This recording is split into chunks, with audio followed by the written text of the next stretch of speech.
અમેરિકાની યુનિવર્સિટીઓમાં પેલેસ્ટાઇન સમર્થન પ્રદર્શન વધી રહ્યું છે. કોલંબિયા, લોસ એન્જલસ અને ઓસ્ટિન સહિત દેશભરની 25 યુનિવર્સિટીઓમાં ચાલી રહેલા પ્રદર્શન દરમિયાન લોકો ગાઝા પર ઇઝરાયેલના હુમલાઓને રોકવાની માંગ કરી રહ્યા છે. વિરોધ કરી રહેલા વિદ્યાર્થીઓ અને પોલીસ વચ્ચે ઘર્ષણ થયું હતું. આ દરમિયાન ટેક્સાસ યુનિવર્સિટી અને અન્ય યુનિવર્સિટીના 34 વિદ્યાર્થીઓની પણ ધરપકડ કરવામાં આવી હતી. તો મળતી માહિતી અનુસાર ગતરોજ બુધવારે પોલીસે કેલિફોર્નિયા યુનિવર્સિટી લોસ એન્જલસમાં પ્રદર્શનકારીઓના તંબુઓ ઉખેડી નાખ્યા હતા, જેથી 30 જેટલા વિદ્યાર્થીઓની ધરપકડ કરવામાં આવી હતી. તો બાકીના 150 પ્રદર્શનકારીઓને પણ કોલેજમાંથી હાંકી કાઢવાની ચેતવણી આપવામાં આવી હતી. તો બીજી તરફ ઇઝરાયેલના વડાપ્રધાન બેન્જામિન નેતન્યાહુએ બુધવારે પહેલીવાર આ વિરોધ પ્રદર્શન ઉપર નિવેદન જાહેર કર્યું હતું. નેતન્યાહુએ યહૂદી વિરોધીઓ કોલેજ પર કબજો કરવાની સાથે તેઓ ઇઝરાયેલને ખતમ કરવા માંગે છે તેમ કહ્યું હતું. Bureau report CN24 news.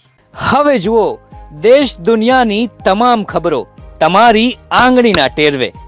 ઉઠાવો મોબાઈલ અને Google Play Store પરથી ડાઉનલોડ કરો અમારી CN24 ન્યૂઝ મોબાઈલ એપ.